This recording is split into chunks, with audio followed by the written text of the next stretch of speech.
Здравствуйте, дорогие друзья! В этом видео я расскажу о своем 25-летнем опыте работы в сомнологии, о моей квалификации и о том, чем я могу быть вам полезен в плане диагностики и лечения нарушений сна. Ну и, наверное, без ложной скромности скажу, что я являюсь ведущим российским экспертом в двух направлениях. Первое – это храп и синдром обструктивного апноэ сна, а также другие нарушения дыхания во сне, такие как хроническая дыхательная недостаточность, дыхание Чейна-Стокса, так называемое центральное апноэ сна, ну и пиквикский синдром. А второе направление – это бессонница. Кстати, по ходу этого видео вы получите несколько ссылок на мои книги и брошюры, и часть из них вы сможете скачать абсолютно бесплатно, а часть вы сможете приобрести в книжных магазинах или на соответствующих интернет-ресурсах. Так что посмотрите это видео до конца, вы получите массу полезной информации. Да, для тех, кто у нас на канале впервые, меня зовут Бузунов Роман Вячеславович. Я президент Российского общества сомнологов, профессор, доктор медицинских наук, заслуженный врач Российской Федерации. Ну и если вам в принципе интересна тема сомнологии, то поставьте, пожалуйста, лайк, подпишитесь на мой канал и не забудьте кликнуть на колокольчик, чтобы не проспать мои самые новые и самые интересные видео. Ну и я начну, наверное, с того, что в 2020 год я как раз отметил 25 лет практики в области сомнологии. Передо мной стоит достаточно сложная задача. Если в рамках 12, может быть, 14 минут ролика рассказать итог моей 25-летней работы, то есть получится в среднем 2 года, минута или что-то около этого. Ну и, кстати, те, кто хотят познакомиться с моей биографией поподробнее, я как-то записал о себе такие 3 ролика про сомнолога Бузунова. Там еще со времен школы, института описывается вся моя трудовая биография. Так что, пожалуйста, такие последователи, фанаты, как говорится, you are welcome, смотрите и поподробнее информацию. Но здесь все будет достаточно в телеграфном стиле.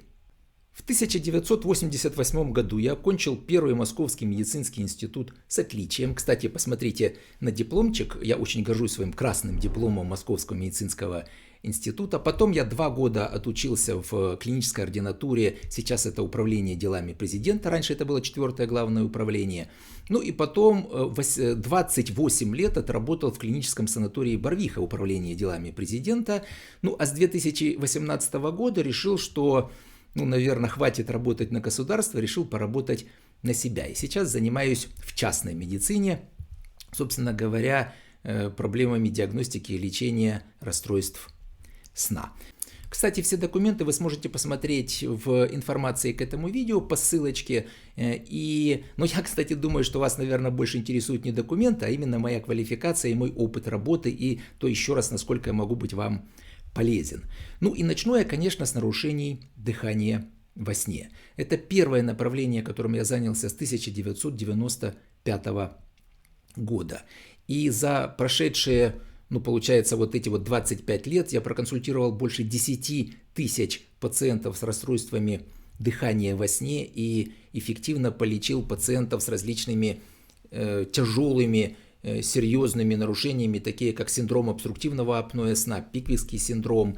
И в этом смысле я прошел достаточно длинный путь, как я сказал, длиной в 25 лет. Для диагностики нарушений сна мы используем полисомнографию. Посмотрите, это датчик, 18 датчиков мы устанавливаем на пациента и смотрим, какие определенные параметры деятельности организма во время сна, и в частности дыхание, насыщение крови кислородом, храп, остановки дыхания, кардиограмму и так далее. Мы можем поставить точный диагноз. Ну а если мы выявляем серьезные средне-тяжелая степень апноэ сна, допустим, центрального, обструктивного, то мы можем применять эффективные методы респираторной поддержки, так называемые СИПАП и БИПАП аппараты. Вы тоже можете посмотреть такой аппарат на экране. И, кстати, тоже он здесь, пожалуйста, стоит. И Видите сам аппарат, видите трубку, маску, которая одевается на нос пациенту. Конечно, это немножко странная картина, но я хочу сказать, что у пациентов с тяжелым апноэ мы получаем очень хороший результат, так как аппарат дает практически 100% эффект сразу. То есть, как только мы его применили, мы практически все устранили. Храп, остановки дыхания, нормализовали насыщение крови кислородом и структуру ночного сна. Ну и понятно, что 95-й год, вы помните сами, что происходило у нас в стране, и у нас сомнологии в стране вообще не было в это время. И, в общем, приходилось достаточно много учиться, и в частности, слава богу, я хорошо знал английский язык за рубежом, на конгрессах, проходить различные курсы. Я учился Швеция, Германия, Израиль. Ну и в частности, мне посчастливилось в 2000 году познакомиться с Колином Салливаном. Это было в Австралии, в Сиднее, был Всемирный конгресс по сонному апноэ. Я, кстати, там выступал с докладом прямо на первом пленарном заседании. В общем-то, это тоже говорит о том, что то, что я делал в плане науки, наверное, оценилось даже на мировом уровне. Ну и вы видите, может быть, не очень качественная фотография, но 2000 год, тогда еще не было цифровых фотоаппаратов, это просто обычный был пленочный фотоаппарат.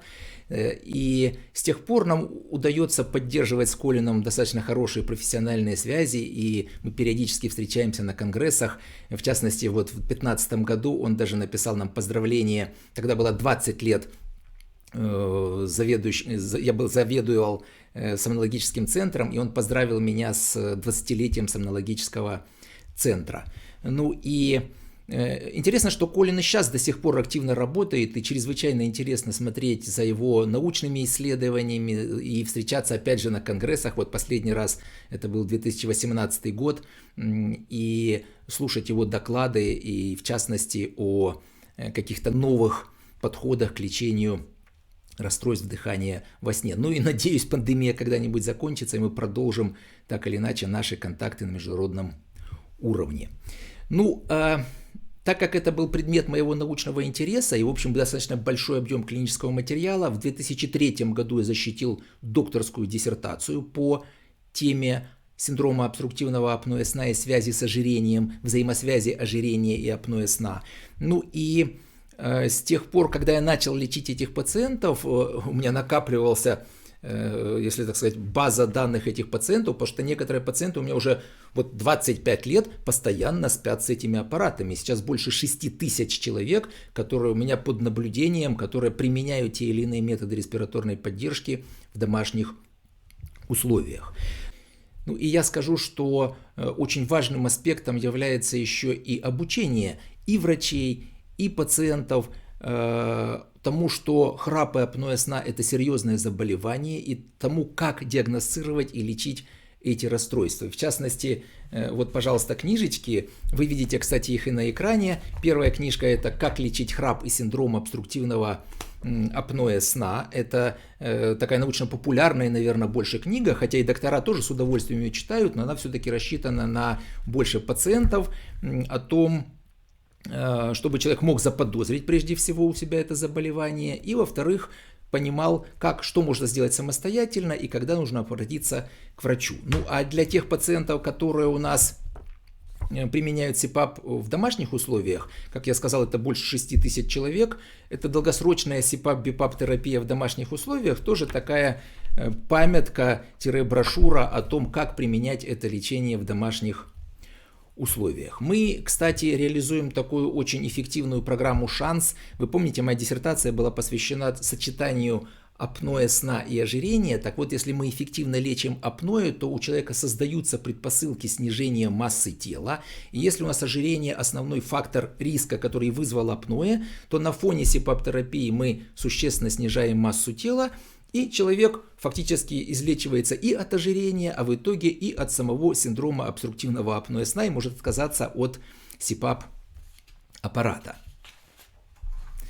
Ну, а вот вы, кстати, видите здесь на экране фото. Это реальный пациент с интервалом в 7 лет, который пришел к нам с тяжелейшим синдромом обструктивного апноэ сна. Дальше мы его эффективно компенсировали СИПАПом. Он вышел от нас, и когда он спал с аппаратом, это было уже полностью нормальное дыхание, но на этом фоне мы реализовывали комплексную программу лечения и ожирения, и сердечно-сосудистых всевозможных рисков. И если Я вспоминаю, когда он к нам пришел, он на второй этаж поднимался с одышкой и остановкой, а когда вот спустя 7 лет это произошло, он 3 километра в день там ходил, бегал на беговой дорожке. То есть вот так мы можем эффективно коррегировать синдром обструктивного апноэ сна и ожирение, которое, собственно, с одной стороны фактор риска апноэ сна, а с другой стороны апноэ сна дальше способствует прогрессированию ожирения.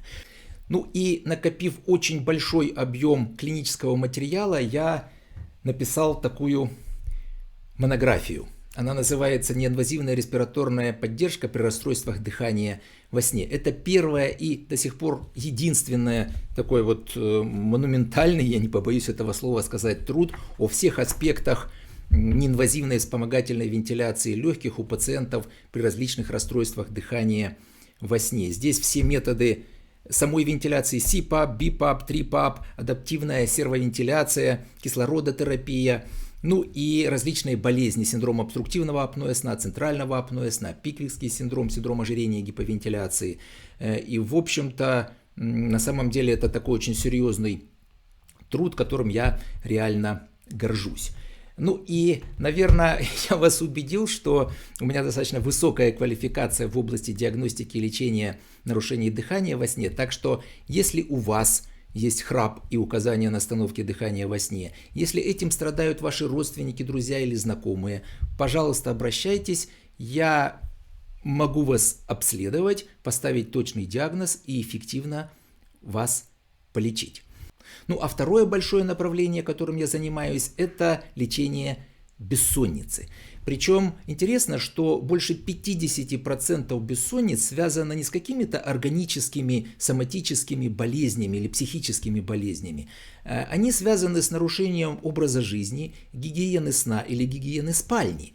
И фактически первое, с чего я начинаю, это не таблетки, это не какие-то серьезные методы лечения, это нормализация, еще раз, образа жизни, гигиены спальни, гигиены сна. Ну, это все объединено под таким названием Sleep Wellness. И, наверное, с начала 2000-х годов это тоже был предмет такого моего интереса. Но, с одной стороны, это база лечения бессонницы, с другой стороны, это и, в принципе, улучшение сна здоровых. То есть у нас же масса людей так или иначе нарушают какие-то правила здорового сна, и это приводит к тому, что они плохо спят. Может, у них еще не бессонница, но у них можно улучшить сон, просто банально дав им возможность прочитать то, как нужно прожить день, чтобы хорошо спать ночь. И здесь я тоже достаточно много чего написал. И вот вы тоже видите на экранчике 4 издания книги «Советы по здоровому сну», где-то начиная с 2010 года. И вот они, видите, как много-много-много книжечек, да, и тоже, которые вы видите на экране. И последнее издание, которое вышло вот уже совсем недавно, в 2021 году, оно уже содержит раздел «Коронавирус и бессонница». Об этом мы еще несколько слов скажем. У нас фактически пандемия коронавируса привела уже к пандемии бессонницы. Ну, помимо такой серии под названием «Советы по здоровому сну», которая у нас несколько уже выходило изданий, вот такие тоже были книги «Спите умнее», «Как улучшить сон». Это рекомендации для руководителей и бизнесменов. И я хочу сказать, что большинство этих книг, последние их версии, вы можете скачать абсолютно бесплатно на моем сайте. Вы можете ссылочку на него увидеть в описании к этому видео. Ну а логично, что, занимаясь так или иначе программами улучшения сна, я пришел к тому, что их же можно применять и у пациентов с бессонницей. Особенно есть такая условно-рефлекторная, неорганическая или заученная бессонница, когда мы применяем определенный тренинг, мы правильно учим человека спать. Мы применяем определенные поведенческие техники, ограничения сна, контроль раздражителя, определенные когнитивные техники, борьба с негативным мышлением и перестройка на позитивное мышление, различные техники релаксации, которые мы тоже применяем. То есть из такого sleep wellness я уже пошел больше в именно программы лечения бессонницы. И, в общем, используя некий мировой опыт, тоже впервые в России я сделал программу, написал программу когнитивно-поведенческой терапии хронической бессонницы. И начал ее года 3-4 назад активно уже применять. Ну и хочу сказать, что, кстати, в 2017 году поменялись вообще все стандарты лечения хронической бессонницы. И на первое место стала когнитивно-поведенческая терапия бессонницы. Но это не то, что я там был основоположником и, собственно, потому что я применил эти программы, поменялись все мировые стандарты. Нет, просто я черпал информацию, естественно, из зарубежных источников, и там накапливалось огромный материал, который показывал, что когнитивно-поведенческая терапия лучше, чем медикаменты, лечит хроническую неорганическую бессонницу и уж точно не дает практически никаких осложнений, в отличие от препаратов. Но тем более, скажем так, мировые тренды и то, что я применил здесь в России, они совпали. И еще раз, и американские, и европейские, и российские рекомендации содержат сейчас первый пункт, что лечение хронической бессонницы необходимо начинать с когнитивно-поведенческой терапии. Но, кстати, описание этой техники вы можете посмотреть тоже в информации к этому видео и ссылочку почитать, посмотреть ссылочку, где можно почитать об этой программе. Ну и мы тоже, конечно, накапливали опыт наш практический, и совместно с Софией Анатольевной Черкасовой, моей коллегой-сомнологом, мы также написали книгу «Как победить бессонницу. Здоровый сон за 6 недель». Вы ее видите тоже здесь на экранчике. Фактически это самоучитель по когнитивно-поведенческой терапии бессонницы. Конечно, мы можем сами проводить эти программы вместе с пациентами, ну то есть индивидуально сопровождать пациентов, но, к сожалению, наши ресурсы просто они ограничены. А вы помните, что на фоне пандемии ковидной инфекции, коронавирусной инфекции, развилась бессонницы пандемия. Дело в том, что это хронический тяжелый стресс. Ну, фактически все население Земли оказалось в тяжелом стрессе. А тянущийся стресс очень часто приводит к развитию острой бессонницы, которая потом хронизируется. И в основном это неорганическая бессонница. И, кстати, основной метод лечения такой бессонницы это тоже когнитивно-поведенческая терапия. Так что я скажу, что мы так очень угадали с этой книжкой. Она вышла в начале 2020 года, то есть еще до начала фактически пандемии, но стала вот волей случая бестселлером по версии Озон в 2020 году, по версии сайта Litres в 2021 году. И в общем это уже второе издание книги, которое вышло вот совсем недавно, потому что быстро достаточно первое издание в продаже исчезло. Вы можете тоже посмотреть в описании к этому видео ссылочку, и можно эту книгу приобрести в издательстве «Питер», которое, собственно, и выпустило эту книгу. Ну и хочу сказать, что до недавних пор у пациентов было две опции.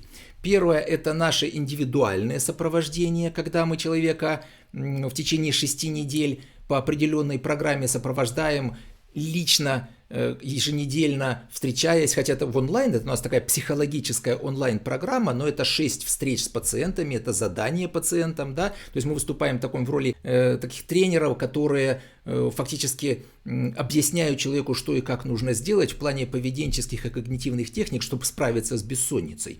И еще раз подчеркну, что мы от 70 до 80% вылечиваем пациентов с хронической бессонницей, и даже если эта бессонница была связана, человек потреблял уже достаточно долго хронические медикаменты, нам удается или существенно снизить, или даже отменить прием медикаментов. Ну и проблема в основном заключалась в том, что мы не можем просто охватить большое количество людей. А с другой стороны, книга, да, самоучитель, мы получаем сотни отзывов от людей, которые самостоятельно справились по книге, но есть одна особенность. Все-таки это некая такая канва того, что нужно делать, и порой люди, может быть, сложно им реализовывать самим так вот исключительно только по книжке. Я всегда говорю, знаете, вспоминаю такую фразу, что вижу цель, верю в себя, не замечаю препятствий. Но что мы еще сделали для того, чтобы улучшить программу? Мы создали такой информационно-программный комплекс «Электронный сомнолог», куда входит книга, также входит электронный дневник сна, вы тоже видите на экране, как это приблизительно выглядит. Человек может прямо на смартфоне заполнять дневничок сна, потом это все сохраняет информацию в базе данных, компьютер, ну в смысле не компьютер, а программа сохраняет в базе данных, и эта вся информация может обрабатываться в виде информативных таблиц, графиков, различных индексов, в частности индекса эффективности сна. А более того, я записал цикл лекций с каждой главе написана моя видеолекция с разъяснениями и, может быть, ответами на вопросы, которые у нас накопились после того, как мы издали книгу и контактировали с людьми. Вот те вопросы, которые они задавали, мы разъясняем, я разъясняю в виде вот этих видеолекций. И мы видим тоже очень хороший результат, когда человек занимается самостоятельно с этим так называемым электронным сомнологом, который в определенной степени позволяет человеку лучше идти по этой программе. Ну, а в заключение хотелось бы пожелать вам спокойного, здорового сна. Ну, а если у вас все-таки какие-то проблемы есть со сном, ну, я постарался описать то, как я занимаюсь расстройствами сна, в чем я специалист, в чем я могу вам помочь. Если у вас расстройство дыхания во сне, храп, апноэ сна, если вы страдаете бессонницей, ну или кто-то из ваших близких и знакомых, приходите сами, приводите ваших друзей, и я могу обследовать, поставить точный диагноз и провести эффективное лечение, которое избавит вас иногда от многолетних проблем со сном. Ну, подписывайтесь, кстати, на мой канал и поставьте лайк, если вам понравилось это видео. Еще раз удачи, спокойного сна, всего вам хорошего.